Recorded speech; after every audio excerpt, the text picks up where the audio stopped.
Oke guys, keseruan di arena turnamen besar sihir masih terus berlangsung. Setelah kita lihat bagaimana tim dari Fairy Tail berusaha mati-matian memperbaiki keadaan untuk guild mereka, dan akhirnya tim A Fairy Tail dan tim B Fairy Tail dapat meraih belasan poin meski masih harus berada di peringkat terbawah. Akankah Fairy Tail bisa merangkak naik dari bawah menuju ke atas? Dan gimana kelanjutan Amuka Natsu ke guild Sabertooth karena tidak terima Yukino dikeluarkan? Yuk kita sama-sama lihat di part 39 ini. Tapi sebelumnya jangan lupa untuk di like, subscribe, dan aktifin juga loncengnya, oke? Nggak perlu lama-lama lagi, ini dia kelanjutan alur cerita anime kesayangan kita semua, yaitu Fairy Tail.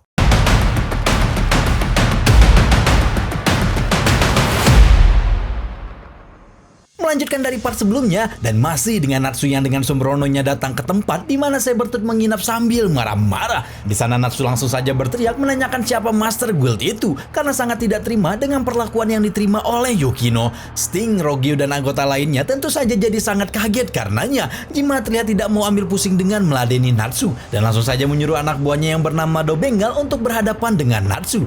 Tapi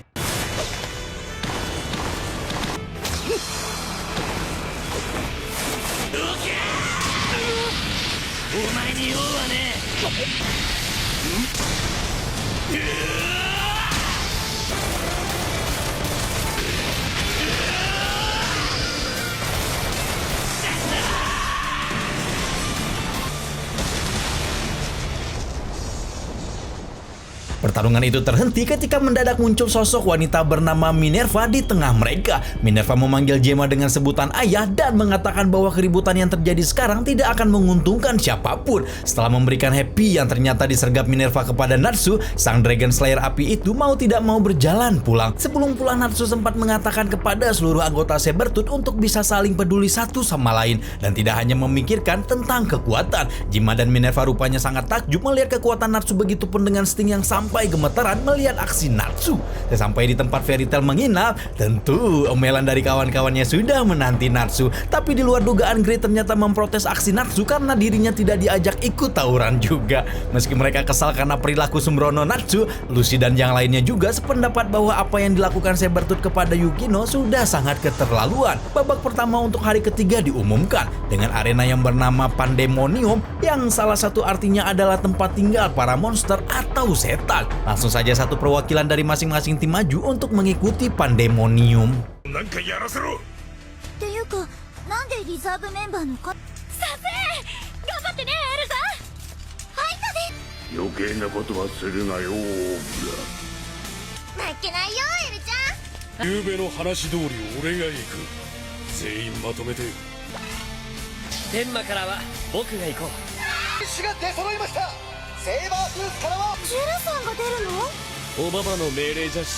Kabo, sang maskot turnamen besar sihir, menjelaskan pada peserta tentang adanya 100 monster sihir yang terbagi menjadi beberapa kelas. Kelas terlemah yaitu D, C, B, A sampai kelas teratas yaitu S. Setiap peserta diharuskan memilih seberapa banyak jumlah monster yang mau mereka lawan. Tapi kelas-kelas monster tersebut akan didapat dengan acak dan jumlah monster akan berkurang untuk peserta selanjutnya. Tapi peraturannya kayak siapa yang cepat dia dapat, tapi nggak boleh terlalu rakus gitu. Para peserta kemudian mengambil nomor urut secara acak dan Erza mendapat nomor 1. Langsung saja hal itu dimanfaatkan Erza untuk langsung meminta dirinya agar berhadapan dengan 100 monster yang ada di Pandemonium. Pandemonium. Kabo, sang maskot turnamen, bahkan jadi keluar keringat dingin setelah mendengar permintaan Erza. Tapi Erza tetap kekeh akan melawan seluruh monster di sana seraya masuk ke dalam ruangan arena babak pertama itu. Sementara teman-temannya menonton dengan serius dari layar lakrima.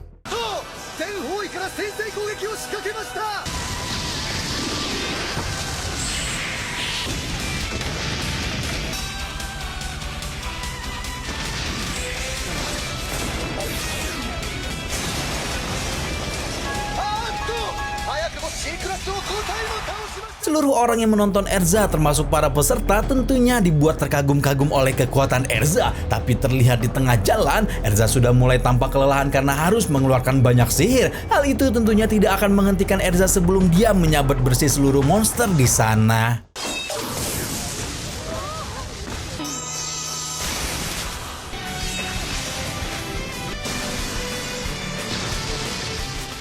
Erza sudah berhasil mengalahkan 99 monster dan menyisakan satu monster kelas S yang ternyata adalah kamera pengawas kecil yang sejak tadi merekam pertarungan di sana. Sosok asli monster itu pun muncul ketika Erza mengatakan dia sudah menyadari identitas asli monster itu sejak beberapa saat lalu. Dan kini Erza akan buy one dengan monster terkuat di babak pertama. Titania, ここにあり。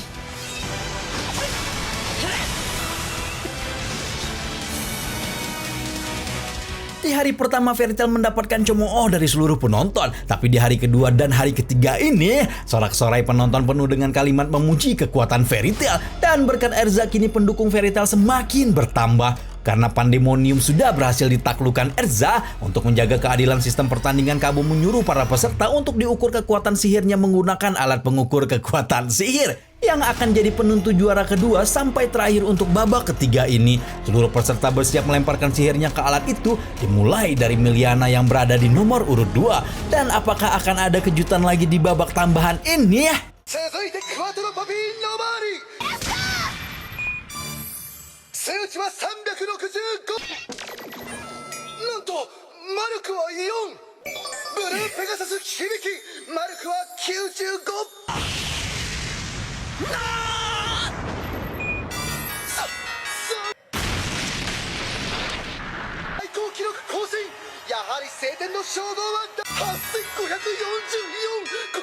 Melihat nilai tinggi Jura dan Orga membuat semua orang berpikir tidak akan ada lagi yang bisa melampaui mereka berdua. Tibalah giliran Kana yang sempat-sempatnya minum miras dulu sebelum sambil mengikuti pertandingan. Dan semua orang menyangka dia akan mendapatkan poin yang terendah, tapi ternyata... 特別に貸して差し上げました。ぶちかますよ。あの紋章、もとあのものにはすごく高い潜在能力があります。すごい。妖精に導かれし光の川よ。ありー。できたー。もう誰もフェアリーテールを止められないの。なんということでしょう。妖精三大魔法の一つを。Peringkat sementara seluruh tim pun diumumkan. Fairy Tail masih berada di posisi pertama dan secara mengejutkan Fairy Tail tim A berada di peringkat keempat. Sementara Fairy Tail tim B ada di peringkat keenam. Kedua tim Fairy Tail telah berhasil bangkit dari posisi terbawah. Selanjutnya babak kedua di hari ketiga dimulai dengan pertarungan Miliana yang mewakili Mermaid Hell melawan Semas dari Quattro Cerberus.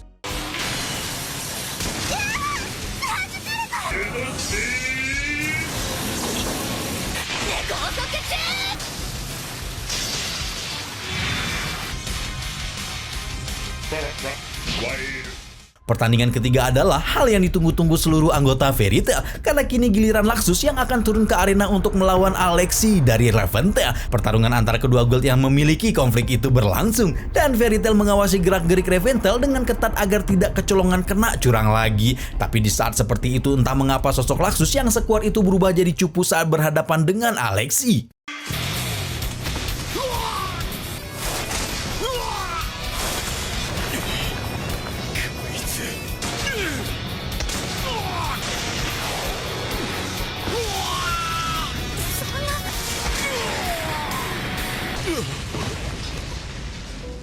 Ternyata pertarungan yang dilihat oleh anggota Fairy Tail panitia turnamen dan para penonton hanyalah ilusi yang diciptakan oleh Alexi. Sekali ilusi itu berjalan, Laxus sudah menebak kecurangan yang dilakukan Reventail dan siapa sosok Alexi sebenarnya.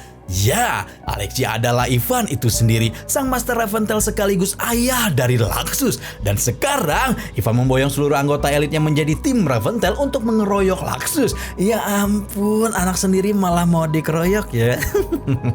Sementara itu Ivan dengan percaya diri mengatakan bahwa mereka sudah mengetahui seluruh kelemahan Fairy Tail, tapi kemudian terkejut karena tidak menyangka ketika Laxus berkata Makarov mengutus Gajel untuk memata-matai Reventail sejak 7 tahun lalu. Laxus juga mengungkapkan alasan Makarov tidak menyuruh Fairy Tail menyerbu Reventail adalah karena bagaimanapun Ivan tetaplah anaknya, dan Makarov masih tetap ingin percaya suatu saat nanti putranya pasti akan berubah. Namun sepertinya itu tidak akan terjadi, karena kini Ivan malah menyerang Laxus anaknya sendiri dengan sihir sihir yang kuat. Ivan juga terus-menerus menanyakan Laxus perihal letak Lumière Histoire yang menjadi rahasia terbesar Fairy Tail. Masih ingat kan yang ada di part 36 lalu Makarov tunjukkan kepada Gildan. Laxus awalnya ragu untuk menyerang Ivan karena bagaimanapun Ivan tetaplah ayahnya. Tapi karena melihat Makarov membuat pose tangan khas Fairy Tail, seluruh keraguan Laxus pun menghilang. Dan kini sang Dragon Slayer generasi kedua berkekuatan petir itu bersiap menyerang dengan serius.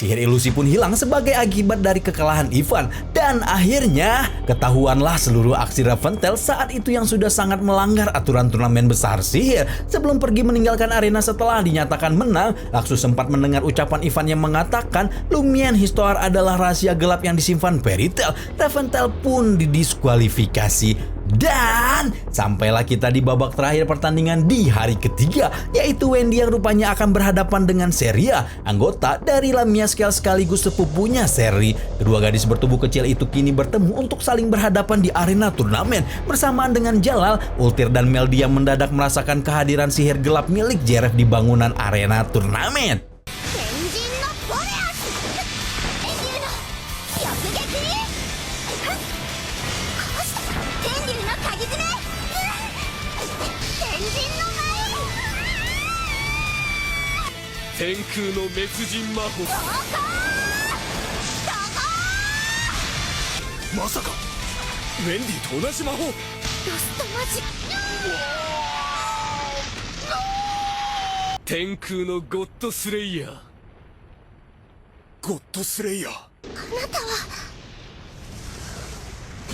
Ternyata ada lagi God Slayer selain Zancroft yang dulu pernah dilawan Natsu di Tenrojima. Wendy berhasil dibuat babak belur oleh Seria dengan mudah. Tapi meski dihadapi dengan lawan yang kuat, Wendy sama sekali tidak mau menyerah dan kembali melancarkan serangan.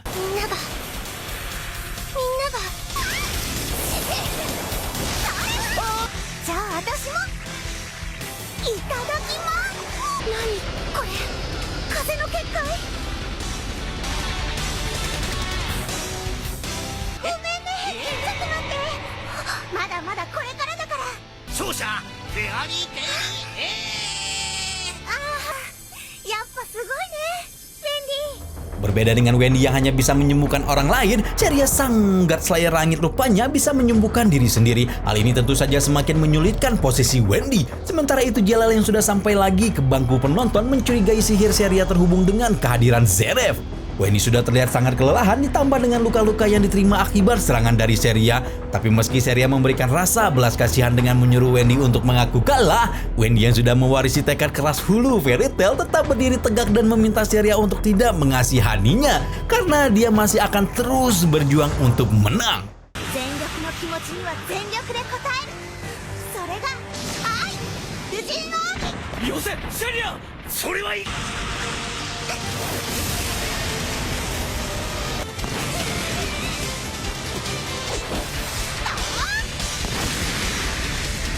Wendy dan Seria yang terus bertaruh sampai waktu pertandingan selesai mendapat masing-masing 5 poin karena hasil mereka adalah seri. Seluruh anggota Fairy Tail sangat bangga melihat perkembangan Wendy yang tadinya adalah gadis penakut dan rendah diri, tapi sekarang sudah menjadi orang yang pemberani dan kuat. Setelah Seria menyembuhkan Wendy, kedua gadis itu saling bersalaman. Seraya Seria yang duluan mengajak Wendy untuk menjadi teman. Pertarungan untuk hari ketiga berakhir dengan haru, dan Jalal pun akhirnya sadar bahwa sihir gelap yang dia rasakan bukan timbul dari Seria. Jalal pun segera mengejar orang yang dia curigai saat seluruh penonton tengah berjalan keluar dari arena. Tapi sialnya Drambat yang sudah mencurigainya sejak tadi berhasil menghentikan pergerakan Jalal dan memanggil Lahar yang berada di dekat sana.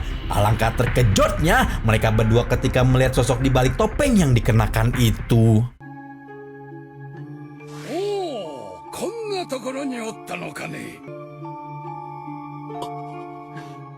Jalal hampir saja tertangkap lagi sebelum Yajima datang untuk menyelamatkannya. Yajima memberi alasan pada Lahar dan Rambat bahwa yang di hadapan mereka sekarang bukanlah Jalal, melainkan sosok idolas dari Jalal, yaitu Mistogan yang memang sudah jadi anggota Fairy Tail sejak dulu.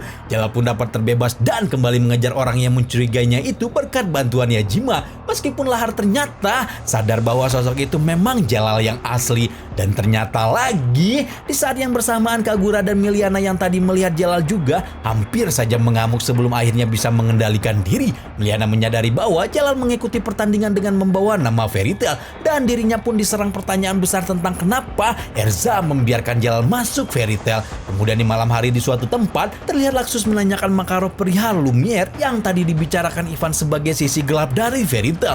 Tak lama setelahnya terlihat sosok Mavis yang menghampiri mereka berdua untuk meluruskan informasi yang diterima Laxus. Mavis mengklaim bahwa Lumiere bukanlah kegelapan melainkan cahaya untuk Guild Fairy Tail. Tapi sebelum Mavis menjelaskan lebih jauh, Makarov mengingatkan Mavis bahwa informasi tentang hal tersebut adalah rahasia yang hanya diberitahu kepada para Master Fairy Tail selanjutnya. Di sana Makarov menyadari bahwa mungkin saja Ivan mengetahui tentang Lumiere Histoire dari Purihito atau Hades dari Grimoire Heart. Mendengar hal itu, Mavis merasa menyesal karena dirinya lah yang saat itu menunjuk Hades sebagai Master kedua Fairy Tail. Setelahnya Mavis malah jadi menangis dan membuat Makarov serta Laxus jadi panik karena melihat Master pertama Fairy Tail dalam keadaan seperti itu.